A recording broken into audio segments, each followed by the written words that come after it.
Boa noite, irmãos. Bom demais estar aqui.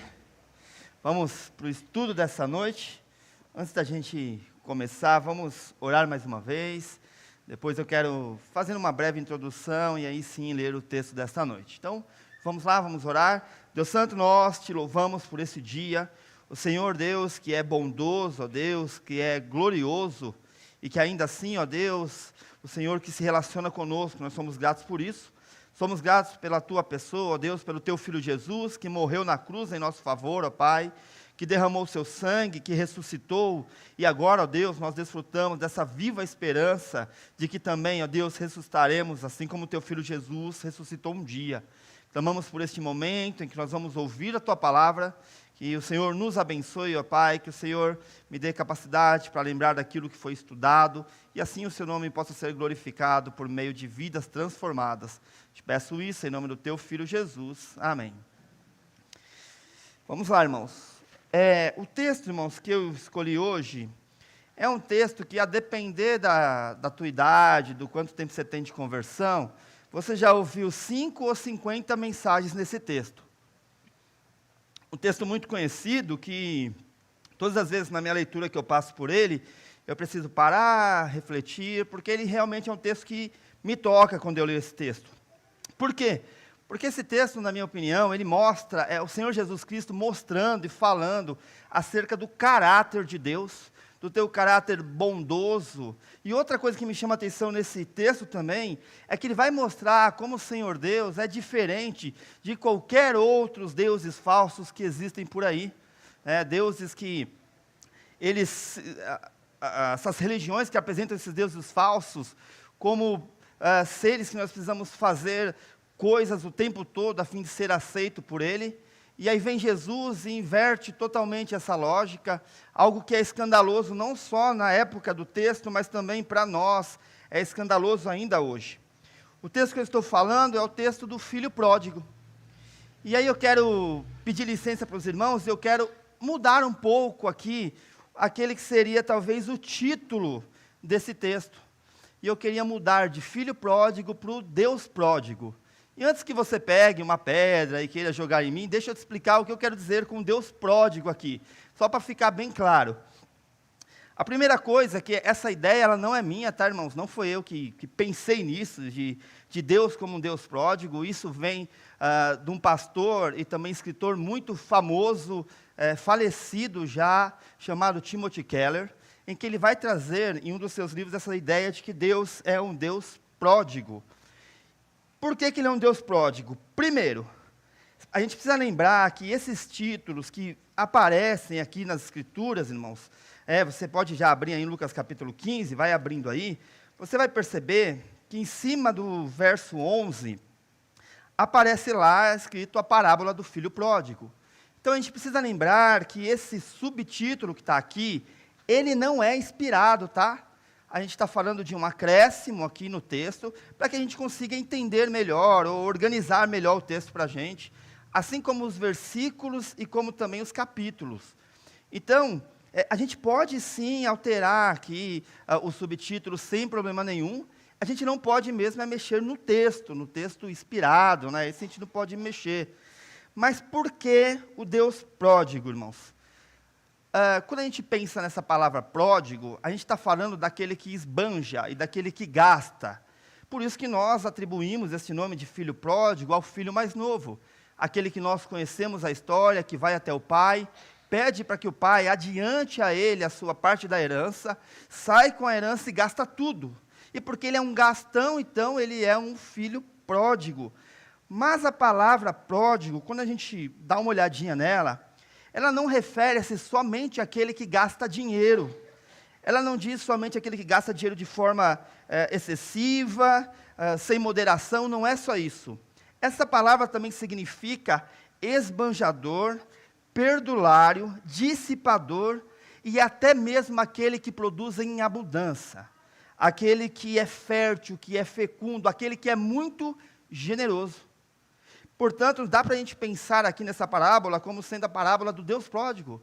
Porque quem de fato esbanja no texto é o Senhor Deus. esbanjando misericórdia, esbanjando amor, esbanjando perdão. É Ele que dá genuinamente, e Ele que dá muito aos seus filhos. Portanto, Ele é o verdadeiro pródigo, aquele que entrega, aquele que dá, aquele que entrega de forma deliberada para nós tudo aquilo que nós precisamos, o seu amor e a sua misericórdia. Então, só para contextualizar, vamos olhar para o capítulo 15, esse é aquele tipo de texto que não dá para a gente entrar direto nele sem pensar no contexto. Então, primeiro, vai aí, Lucas 15, os 3 primeiros versículos desse capítulo. Tomar uma aguinha que aqui em cima está quente, irmãos. Se aí embaixo está quente, aqui, 3 vezes mais. Olha. Vamos lá, vamos para a leitura. E chegando-se a ele, todos os publicanos e pecadores para ouvir, e os fariseus e os escribas murmuravam, dizendo: este recebe pecadores e come com eles. E ele lhes propôs esta parábola, dizendo... Então, o que a gente tem aqui? A gente tem Jesus fazendo aquilo que ele veio fazer neste mundo, chamar pecadores ao arrependimento, falar acerca do reino de Deus, e ele está ali cumprindo o teu ministério, ele está chamando gente para o reino de Deus, ele está se mostrando como Messias, como Filho de Deus. E aí, nesse momento, tem 2 grupos que o texto relata. O primeiro grupo, irmãos, são os pecadores aqui. O texto vai dizer, de novo, verso 15, chegavam-se a ele todos os publicanos e pecadores para o ouvir. Então a gente tem um grupo que está se achegando perto de Jesus, que está curioso com aquilo que Jesus está fazendo. A gente não consegue saber as motivações, se de fato eles queriam entender as coisas que Jesus dizia, ou se eles estavam interessados nos milagres, não importa. Mas o texto fala que tem um grupo de pecadores se aproximando de Jesus, e a resposta de Jesus para esse grupo é esbanjar a tua sabedoria, esbanjar os teus milagres, o teu cuidado, a sua própria presença com esse grupo. Mas tem outro grupo que aparece no texto, o grupo dos religiosos, que não gostam do primeiro grupo. Então a gente tem ali os fariseus, os escribas, os doutores da lei, esse grupo que olha para o primeiro grupo dos pecadores e não gostam dele. E pior do que isso, eles olham para Jesus, eles ficam extremamente incomodados pelo fato de Jesus estar ali tendo contato com aqueles que eram pecadores. É como se eles dissessem: como assim? Como esse homem que vem com palavras de sabedoria mesmo, que atrai multidões, que faz milagres, como ele que é um mestre pode andar com esses pecadores? Como é que esse homem pode ficar perto de gente de má reputação, se ele é um mestre? E eles ficam incomodados com Jesus. E aí, então, o verso 3 vai dizer: e lhes propôs esta parábola, dizendo. Então é dentro desse contexto, é dentro desse cenário em que Jesus está conversando com os pecadores, e que os religiosos estão vendo isso, que Jesus vai falar essa parábola. E embora a gente tenha a divisão aqui, da nossa Bíblia, no subtítulo, que aparece 3 parábolas, quando a gente olha para o texto, parece que é uma parábola só. Porque, de novo, verso 3, e ele lhe propôs esta parábola. A ideia que dá é de uma parábola só. Então a gente está falando de uma parábola, que tem 3 histórias dentro dela. Que histórias são essas? Primeiro, nós já conhecemos, da ovelha perdida. Um pastor tem 100 ovelhas, uma delas se perde. Ele deixa as 99 lá no deserto e vai atrás da perdida. Ele procura, quando ele encontra, e pelo texto parece que ela está ferida, porque ele precisa carregar essa ovelha em seus ombros. Ele carrega essa ovelha. Quando ele retorna, ele está tão contente de ter encontrado essa ovelha que ele faz uma grande festa. E essa primeira história vai acabar em celebração, em festa. A segunda história é da dracma perdida, ou a da moeda. Então, é uma mulher que ela perde ali uma moeda dentro da sua casa, ela faz aquilo que as nossas mães eram boas de fazer, ela vai, levanta o sofá, varre o chão, procura de tudo quanto é lado, até que ela encontra essa moeda. E quando ela encontra essa moeda, ela está tão feliz com isso, tão contente, que ela vai para a vizinha, vai para a amiga e fala: peraí, agora eu vou dar uma festa, a gente vai celebrar que eu achei a moeda perdida. E aí eu fico até pensando, né, irmãos? Ela dá uma festa, uma dracma, e eu não sei quanto custou essa festa, mas talvez essa festa custou mais do que a própria moeda. É até irônico a gente pensar isso, mas claro, é uma parábola aqui, tá? Essa história, ela de fato não ocorreu. E aí, por fim, chega, a partir do verso 11, vai chegar a parábola que eu estou chamando hoje de Deus, a parábola do Deus pródigo, que eu fui covarde, irmãos, eu não tive coragem de passar esse nome para o pessoal lá da transmissão, com medo de alguém ver no YouTube só e não assistir tudo e não entender bem o que eu queria dizer com aquilo, né? Então tem outro tema lá, mas o Deus pródigo vai entrar então, dentro desse contexto que vai entrar essa parábola. Por quê? Porque essas parábolas, aliás, essas 3 histórias que formam uma parábola, ela tem um objetivo, é mostrar para nós que Deus, Ele vai atrás, Ele se interessa por aquilo que se perde. Então, nessas parábolas a gente tem um link. Todas têm alguém perdida, todas têm alguém que precisa ser encontrado, e todas terminam com uma festa. Todas iguaizinhas ali. E essa terceira história vai mostrar para a gente a história de 2 filhos. 2 filhos diferentes, mas 2 filhos que estão igualmente longe do Senhor. Olha o verso de 11 a 13 aí comigo, para a gente dar uma olhada para o primeiro filho. E disse, um certo homem tinha 2 filhos, e o mais moço deles disse ao pai, pai, dá-me a parte dos bens que me pertence, e ele repartiu por eles a fazenda. E poucos dias depois, o filho mais novo, ajuntando tudo, partiu para uma terra longínqua, e ali desperdiçou os seus bens, vivendo dissolutamente. Até aqui nesse primeiro momento. Então, só pensando naquilo que a gente acabou de ler aqui, né, irmãos? A gente tem o pai, que tem um filho mais novo, que vai chegar diante desse pai e vai afrontá-lo. E eu digo afrontá-lo porque você pedir a herança para o pai, e quando seu pai ainda, não dá para pedir depois de morto, né? Mas se seu pai está vivo, você querer a herança, isso é uma afronta, irmãos. E é uma afronta terrível, uma afronta muito grande, porque é mais ou menos, o que esse filho mais novo, o que ele está fazendo? Ele está falando, ó pai, já que eu estou aqui trabalhando há tanto tempo, já que eu estou aqui esperando e o Senhor não morre, e eu não consigo logo usufruir dessa sua herança, então, ó, cansei de ficar esperando. Cansei de esperar, não sei quanto mais o Senhor vai viver, então me dá minha parte que eu quero ir embora. É uma afronta isso que o filho está fazendo aqui. Exigir a herança era olhar para o pai e dizer, eu te considero como morto. Era isso que esse filho estava fazendo. A gente olha para o texto e parece até que para a época era algo comum, por causa da reação do pai. O pai simplesmente vai e divide. Mas não era, irmãos. Isso aqui era uma afronta muito grande, e o pai poderia ter punido o filho severamente. Podia ter punido sem, assim, ainda amparado pela lei. Ele podia ter lá e ter, ou dado uma boa surra no filho, ter dito a ele, olha, agora você não tem direito a mais nada, você está querendo mesmo tudo antes, você está me desonrando, então eu não vou te dar mais nada. O pai poderia fazer isso, mas fato é que o pai, ele não faz isso. Ou seja, o pai ouve o filho e entrega a ele parte dos bens. Ele vai dividir os bens, né? E não é dividido 50 a 50, tá, irmãos? Não é 50% do filho mais novo e 50% para o filho mais velho. A cultura da época exigia que o filho mais velho ficasse com 2/3, tá? Então, o filho mais novo leva 1/3, 2/3 ficam ali com o filho mais velho. E aí, até agora, ele não apareceu na história, né? Mas aí chega a crise, versos 14 a 24. Depois que ele recebe dessa herança, o texto vai dizer para nós, e havendo ele gastado tudo, houve naquela terra uma grande fome, e começou a padecer necessidades.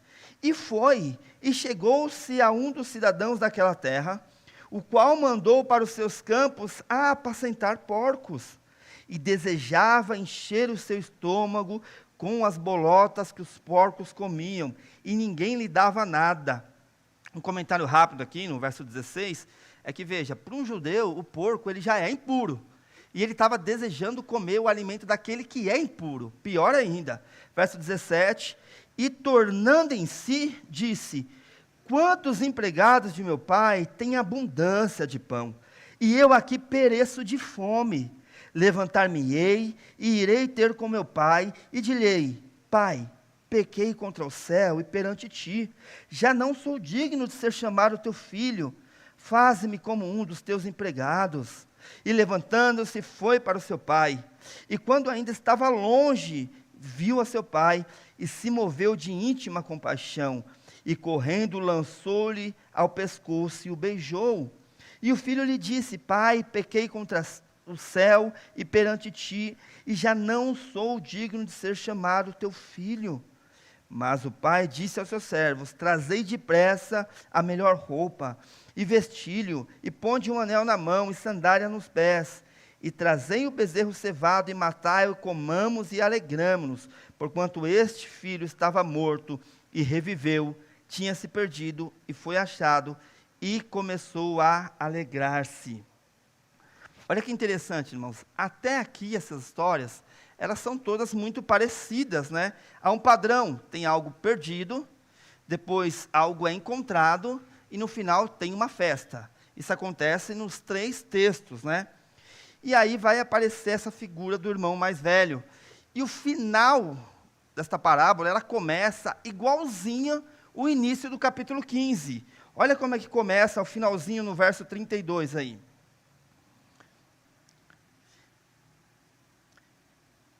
Vamos pegar um pouquinho antes aqui, irmão. Vamos do 24 em diante, aí a gente vai até o final, só para a gente pegar o texto inteiro. A partir do verso 24. Porque este meu filho estava morto e reviveu, tinha se perdido e foi achado. E começaram a alegrar-se. E o seu filho mais velho estava no campo. E quando veio, chegou perto da casa, ouviu a música e as danças. E chamou um dos servos e perguntou-lhe que era aquilo. E ele lhe disse: Veio teu irmão e teu pai, matou o bezerro cevado, porque o recebeu são e salvo. Mas ele se indignou e não queria entrar. E saindo seu pai, rogava-lhe que entrasse com ele. Mas respondendo ele, disse ao pai: Eis que te sirvo há tantos anos, sem nunca transgredir os teus mandamentos, e nunca me deste um cabrito para alegrar-me com os meus amigos. Vindo, porém, este teu filho, que desperdiçou os teus bens com as meretrizes, mataste-lhe o bezerro cevado. E ele disse: Filho, tu sempre estás comigo, e todas as minhas coisas são tuas. Mas era justo alegrarmos e folgar-nos, porquanto este teu irmão estava morto, e reviveu, e tinha se perdido, e achou-se. Olha como o final parece muito com aquele comecinho. Lembra como é que a gente começou a introdução no capítulo 15 aqui? A gente tem Jesus falando com os pecadores que estavam vindo até ele, recebendo, esbanjando o teu amor, esbanjando a tua graça, e a gente tinha o outro grupo dos religiosos olhando e achando aquilo absurdo. Exatamente o que está acontecendo aqui agora com o filho mais velho. Ele olha o pai recebendo o filho e ele fica indignado com aquilo. Então, por que Jesus está contando essa história, irmãos? Porque Jesus vê importância em contar isso para aqueles religiosos. A verdade, o que Jesus está dizendo para aqueles religiosos é o seguinte, irmãos. Ele está olhando e dizendo: olha, vocês não entenderam nada. Eu vim buscar, eu vim justamente salvar aqueles que haviam se perdido. E essas pessoas são como esses filhos mais novos, que estão indo até Jesus. Jesus está indo em direção a eles e compartilhando a sua vida com eles e falando acerca do reino com eles. E aí Jesus diria para eles: enquanto eu estou aqui me alegrando com esses que estão vindo, vocês estão aí do outro lado tristes e não conseguem participar dessa festa. Vocês não conseguem participar desse momento. O que Jesus nos mostra aqui, irmãos, é o caráter de Deus. Ele nos mostra algo aqui importantíssimo, de que Deus está interessado em resgatar aquilo que havia sido perdido. O ser humano, ele foi perdido. O propósito de Deus com toda a criação, ele foi desvirtuado por causa do pecado, mas Deus, ele não deixou, ele não abandonou o seu plano inicial de fazer o teu nome grande por meio da sua criação, por meio da sua nação. Ele não abandonou esse plano, de maneira que todo o esforço despendido de Deus, do Éden até agora, é uma forma de resgatar o homem, resgatar as coisas que se perderam. E isso é uma verdade maravilhosa do cristianismo, a de que Deus, ele não desiste de nós. e é um Deus que está interessado em nós, um Deus interessado na nossa família, no nosso casamento, nos nossos relacionamentos, um Deus que está interessado em nos resgatar e de nos levar de volta para aquele estado perfeito em que Ele nos criou. Deus está trabalhando para resgatar os homens e trazê-los de volta. E nós que podemos nos colocar como a figura, né, dos filhos mais velhos aqui, ou melhor, nós que já fomos encontrados, já fomos resgatados, nós temos um dever. Que dever é esse? De se unir a Deus nesse propósito de resgatar aqueles que se perderam, de trazer de volta a comunhão com Deus. Nós temos esse dever como filhos, porque Deus, Ele é esse resgatador, e a gente consegue ver isso em tudo, irmãos. Quando a gente pega, né, e vai ser interessante, nós vamos começar já os nossos estudos na IBD, e a gente vai perceber esse movimento de Deus na história, para poder resgatar o homem. Isso não é algo novo, a gente consegue ver claramente isso no Antigo Testamento, né, quando a gente pensa em Adão e Eva, eles comem do fruto, eles pecam, Deus poderia simplesmente ter ido lá e apertado o botão reset, teria eliminado Adão e Eva e falar, acabou. Deus podia ter feito isso, e não haveria injustiça nenhuma nele em fazer isso. Mas assim como o pai da parábola, que não impôs sobre o filho, que não deu um castigo demasiado para o filho, assim Deus faz lá no Éden. O que Ele faz? Ele vai, chama Adão e Eva pelo nome. Ele já dá logo uma promessa para eles, olha, eu sei que vocês erraram, e é interessante o texto, né? Que Deus chama Adão e Eva pelo nome, e eles não vêm pedindo desculpa, não tem isso. Eles não vêm assim com cara de quem está arrependido, de joelhos, Deus nos perdoa, não, eles vêm e eles vêm dando desculpinha, né? Foi a mulher que você me deu, não, foi a serpente. E aí Deus vai e diz a eles, olha, eu vou interferir na história de vocês. Da semente da mulher vai vir aquele que vai esmagar a cabeça da serpente. E assim já no Éden, Deus está prometendo esse resgate, essa restauração. Pouco tempo depois, né, um bom tempo depois, quando o ser humano ele de novo começa a andar em caminhos errados, e Deus olha, ele vê que só há iniquidade, que o mundo está perdido, e ele vê apenas um justo ali, Noé, o que ele faz? Ele vai e novamente resgata a humanidade por meio da pessoa de Noé. Depois o povo se torna escravo no Egito, e Deus, com mão forte, Deus se revela como libertador, como resgatador, e com mão forte Ele vai e tira os seus filhos das mãos de Faraó. E aí você pensa, está tudo certo, agora o povo aprendeu, vai dar tudo certo, aí daqui a pouco vem o cativeiro babilônico, o povo é levado, Deus vem de novo, resgata um povo mais uma vez, porque Deus é esse Deus resgatador, irmãos. É o Deus que se lança em missão a fim de nos resgatar das nossas trevas, de nos tirar dos nossos pecados. É um Deus de graça, é um Deus que vem ao nosso encontro. E a parábola do filho pródigo, ele vai mostrar isso para a gente. Ele vai mostrar Deus, o Senhor Jesus, indo em direção aos pecadores, e os religiosos indignados com aquilo que Deus estava fazendo, com tanto nojo dos pecadores, que eles não conseguiam sequer celebrar o fato deles estarem indo para perto de Jesus. E a partir dessa história, eu tenho pelo menos 2 aplicações iniciais para nós. Iniciais nem tanto, tá bom? Não acabei de começar não, então, a gente vai terminar cedo aqui. Primeira coisa, hoje nós nos reunimos com a intenção de tomar a ceia. Nós queremos celebrar hoje a morte do Senhor Jesus Cristo, esse sacrifício que é uma demonstração do amor de Deus em deixar o alto céus e vir a este mundo e morrer em nosso lugar. E talvez algum de nós chegou hoje aqui com a sensação de que Deus esqueceu de nós, ou talvez com uma sensação pior, de que o seu pecado, aquilo que você tem feito, tem sido tão terrível, que você está tão distante de Deus, que é impossível você voltar. Talvez você chegou aqui essa noite com a intenção de nem sequer tomar a ceia, embora todos os cultos você ouça aqui desse púlpito que você tem que tomar, indiferente da situação. Mas talvez você chegou com essa vontade. E a boa notícia para você é que nós estamos diante de um Deus que Ele é restaurador. Um Deus que Ele não é só resgatador, mas também que Ele restaura as nossas vidas. E o que Ele exige de nós é que a gente vá para perto deles, como aqueles pecadores. Com a curiosidade de dizer, Senhor, o que o Senhor está falando, eu preciso te ouvir. E então pedir perdão a Ele. A segunda aplicação para nós é que uma vez que a gente entende que nós já fomos resgatados, que nós já fomos comprados por esse Deus que esbanja amor e graça, agora a gente tem uma missão também. A nossa missão de se unir a Deus, nessa que é a sua vontade de trazer para perto aqueles que também estão longe, e de resgatá-lo. E quando eu falo isso, irmãos, eu não estou me referindo somente àqueles que nunca conheceram o Senhor e que estão aí fora, esses também.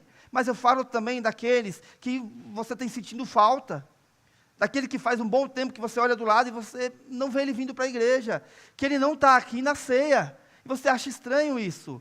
E nós, como povo de Deus, temos o dever de se unir a Deus nesse projeto de resgate, de ir atrás daqueles que estão caminhando para longe do Senhor. Existem coisas sendo perdidas, irmãos. Pessoas que precisam ouvir do amor de Deus, casamentos sendo destruídos, vidas sendo destruídas. E nós somos agentes de Deus nesse mundo para ir em resgate a essas pessoas.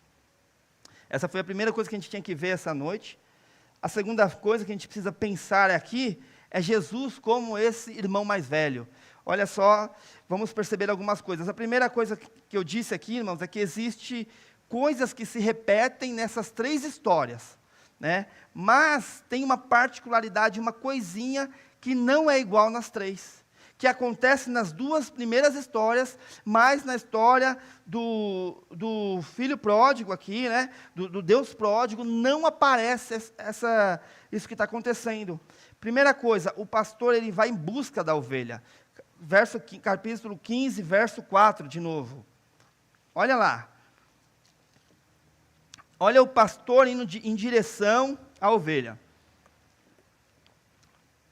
Que homem dentre vós, tendo 100 ovelhas, e perdendo uma delas, não deixa no deserto as 99, e vá após a perdida, até que venha a achá-la. Então a gente tem aqui a figura do pastor, indo buscar essa ovelha. E aí, na segunda história, olha o verso 8 comigo. Ou, qual a mulher que, tendo 10 dracmas, se perder uma dracma, não acende a candeia e varre a casa e busca com diligência até achar? Aqui nós temos a mulher indo atrás da moeda, procurando a moeda. Mas, quando nós olhamos aqui na história do pai e dos dois filhos, a gente não vê ninguém indo atrás do filho mais novo. Não tem ninguém indo atrás. E a pergunta é, de quem é a responsabilidade de ir atrás do filho mais novo? Irmãos, na cultura, ali naquela cultura, o filho mais velho, ele tinha uma obrigação. Ele tinha a obrigação de ser o mediador e o preservador da honra da família. Era a obrigação do filho mais velho fazer isso. Então, o que ele tinha que fazer? Se tivesse um atrito entre o pai e o filho, ele seria aquele que mediaria a relação. Ele iria lá, pegaria o filho, levaria até o pai e diria, olha, vamos resolver isso aqui, vamos deixar tudo certo? Então, era dever do filho mais velho ir buscar o filho mais novo. E você entende bem como é isso, você quer o irmão mais velho da família. Você sabe como é que é isso? Olha, eu tenho 4 irmãos, né? E assim, quando minha mãe saía, o negócio era, você se vira para tomar conta dos 4, e se você chegar aqui e você não tiver tomado conta deles, o bicho vai pegar, e pegava mesmo. Era desse jeito. Então a gente entende esse dever do filho mais velho. E no contexto dessa época, o filho mais velho é quem deveria ter ido atrás do filho mais novo. Quando ele esbanjou todo o dinheiro, quando ele saiu de casa, ele deveria ter ido atrás, trago ele, apresentado para o pai e reparado todas as coisas. Isso parece muito com aquilo que Jesus faz, não parece? Jesus, o Filho, que vai atrás de nós, os perdidos, que nos leva diante da presença de Deus, e que Deus nos aceita por conta daquilo que Jesus fez, o Filho mais velho. E aí o texto vai falar de como é essa volta. Olha o verso 20. E levantando-se, foi para o seu pai. E isso aqui é lindo, irmãos. E quando ainda estava longe, ou seja, o pai está ali, parece que ele está olhando assim, de longe, esperando, sabendo que o filho vai voltar. E quando estava longe, viu seu pai, e se moveu de íntima compaixão, e correndo lançou-lhe ao pescoço e o beijou. Veja, é interessante, né? O pai sai correndo, abraça o filho, nem pergunta o que você fez, nada, não, só abraça, não dá nem tempo do menino falar. E aí, depois, no verso 22, mostra aquilo que o pai começa a fazer pelo menino. E ele diz, mas o pai disse aos seus servos, trazei depressa a melhor roupa, e vesti-lo, e ponde-lhe um anel na mão, e sandália nos pés.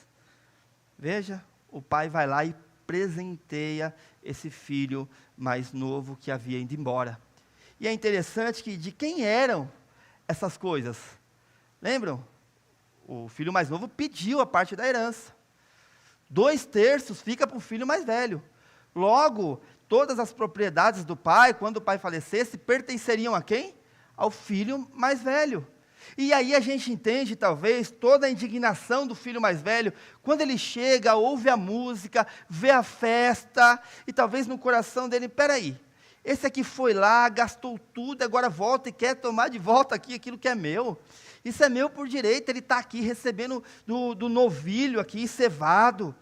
E quando a gente olha isso, né, irmãos, o novilho cevado aqui era algo muito importante. Não era todas as famílias que tinham isso.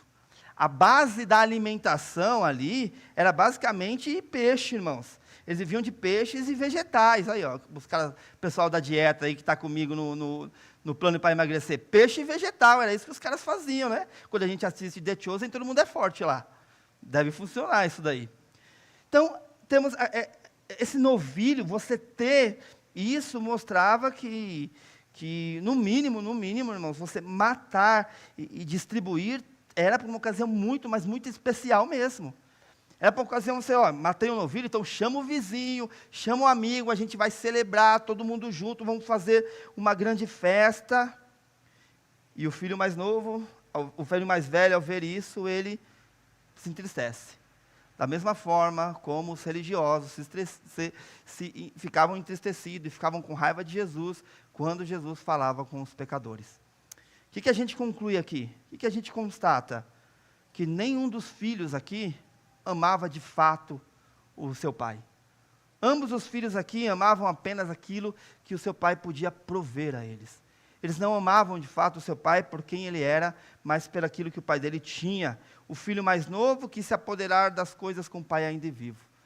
Enquanto o filho mais velho achava que tinha direito de se apoderar das coisas porque fazia tudo que o pai mandava. Nenhum desses filhos, irmãos, estavam interessados no pai.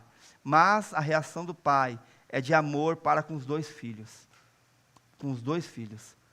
A demonstração disso é que o pai sai correndo. Ele corre ao encontro do filho mais novo. E correr, irmãos, isso aqui, um idoso correr era algo absurdo. Quem corriam eram as crianças, eram as mulheres, eram as crianças brincando, porque ao correr ele teria que levantar as suas roupas que encostavam no chão e mostrar a canela. E ninguém de respeito naquela época mostraria a canela. Então quando o pai sai correndo, ele esquece de tudo isso. Ele esquece da vergonha, ele esquece da desonra que é aquilo, porque ele precisa ir atrás do filho dele que está voltando. Irmãos, nós temos aqui a figura perfeita desse Deus esbanjador de amor, de graça e de perdão. Um Deus que não teve, que apesar de ser dono de todas as coisas e de estar no seu trono, não se importa com a vergonha de vir a este mundo, de se fazer carne e de morrer envergonhado. Nós temos um Deus assim, um Deus que esbanja o amor com o filho mais novo, ao correr atrás dele, mas também esbanja o amor com o filho mais velho, porque olha o verso 29, e saindo seu pai, rogava-lhe que entrasse com ele, mas ele respondendo disse ao pai, eis que te sirvo há tantos anos, sem nunca transgredir o teu mandamento, e nunca me deste um cabrito para alegrar-me com os meus amigos. Então imagina, a festa está acontecendo, irmãos. sabe? Talvez o novilho já estava pronto para comer, o pai olha do lado, peraí, está faltando uma coisa aqui. Mas cadê meu filho? Cadê meu filho mais velho que não está aqui? Vou atrás dele. E ele faz a mesma coisa que ele fez com o filho mais novo. Ele sai em direção ao filho mais velho, ele vai até lá, e quando ele pega e vai falar com o filho mais velho se mostra também desonroso com ele. Porque, de novo, na cultura da época, quando se dava uma festa, o responsável por receber os convidados, por ser um anfitrião, era o filho mais velho. E ele se nega a ir para a festa. Ele também desonra o seu pai. O seu pai também poderia agir, o pai com o filho mais velho também poderia ter agido de forma mais firme com ele, ter tirado todos os bens dele, mas ainda assim, o que ele faz? Qual é a reação do pai? Ele ama os dois. Ele corre em direção ao filho mais novo e corre em direção ao filho mais velho. Esse é o caráter de um Deus que nos ama, irmãos. O caráter de um Deus que é amoroso, da mesma forma como que Deus poderia ter acabado de uma vez por todas com a humanidade. Diante do pecado de Adão e Eva, o que ele faz, ele não só preserva, como ele vem em resgate a nós, só por causa do seu amor. Esse é quem é o nosso Deus. O que a gente aprende com essa história, irmãos? Primeiro, que Deus nos ama, que os filhos de Deus são amados por Ele, e, portanto, não existe nenhum pecado seu que não seja perdoável. Você não está distante de Deus o suficiente para Ele não chegar perto de você e poder, então, te curar desse pecado. Nós aprendemos que Jesus, de fato, é o nosso irmão mais velho, é o irmão que é responsável, o irmão mais velho que não escolhe ficar escondido e não entrar na festa, mas o irmão que resolve sair do alto céus e vir a este mundo para resgatar os seus filhos. O irmão verdadeiro que, ao ir para a cruz e despido na cruz, faz isso para que a gente pudesse receber das roupas, dessas roupas celestiais, as roupas que nos salvam, para ser coberto por esse cordeiro. Como eu disse, Jesus não sai de um país distante para ir em busca do irmão mais novo. Jesus sai do próprio céu para ir em busca de nós, que somos os irmãos mais novos. Jesus, ele não sai só de uma terra distante, mas ele sai do trono. Ele deixa o seu trono vazio para vir, vazio não, Deus está no trono, mas ele deixa o trono para vir até nós. Ele não só coloca à disposição os seus recursos, a sua glória, ele não faz só isso, como ele também coloca à disposição a sua própria vida, entregando na cruz. Esse é o amor de um Deus que é generoso. Esse é o amor de um Deus que de fato é um Deus pródigo, que entrega para nós, não só aquilo que nós precisamos, mas muito mais do que aquilo que nós sequer imaginamos, um Deus bondoso. E diante de um dia como esse, em que nós celebramos a ceia do Senhor, a lembrança desse derramar de amor sobre nós podemos fazer algumas coisas diante disso. Uma, nós podemos nos reunir aqui e pensar como os religiosos. Vou chegar na igreja, vou cumprir todo o meu rito da semana, a minha obrigação como crente de ir para a ceia, vai acabar e eu vou embora e está tudo certo. E até se incomodar com aqueles que eventualmente pedirem perdão aqui. Essa é uma forma de agir. Outra forma de agir é a gente ir diante de Deus como pecadores, clamando a Ele por arrependimento e recebendo dele esse arrependimento. Então, para encerrar, não importa como você chegou aqui essa noite, mas uma decisão você vai tomar. Uma de olhar em volta e perceber aqueles que estão longe, que precisam ser resgatados, e se unir a Deus nessa missão de resgate. Você pode fazer isso. Outra decisão também seja de clamar a Deus por perdão hoje, por misericórdia, e voltar para perto do Pai. Você pode fazer isso também. Alguma coisa você pode fazer essa noite. O que você não pode fazer é entrar aqui e sair daqui como se nada tivesse acontecido. Isso você não pode. Deus abençoe sua vida, nós vamos orar. Depois nós já vamos para a ceia, pastor Viana? É isso, o pastor Viana já virá. Deus Santo, obrigado, ó Deus. Nós olhamos para Ti, ó Deus, para o Teu caráter de amor, Nós não temos outra coisa a fazer senão, ó Deus, diante de Ti, clamar que o Senhor tenha misericórdia de nós, ó Pai. Porque nós somos pequenos, somos pecadores, ó Deus, somos um povo, ó Pai, rebelde e que precisa da Tua graça. Obrigado, ó Deus, porque um dia o Senhor veio em busca de nós e nos resgatou dos nossos pecados. Clamamos a Ti, ó Pai, que o Senhor nos dê a sensibilidade para estarmos atentos, ó Deus, àqueles que não estão, ó Pai, perto de Ti. E que assim nós possamos ver, ó Deus, aquilo que o Senhor quer de nós e sermos úteis na vida dos nossos irmãos. Clamamos também por aqueles que precisam de arrependimento, ó Deus, que o Senhor traga a fé necessária para que haja esse arrependimento essa noite. Pedimos tudo isso em nome do Teu Filho Jesus. Amém.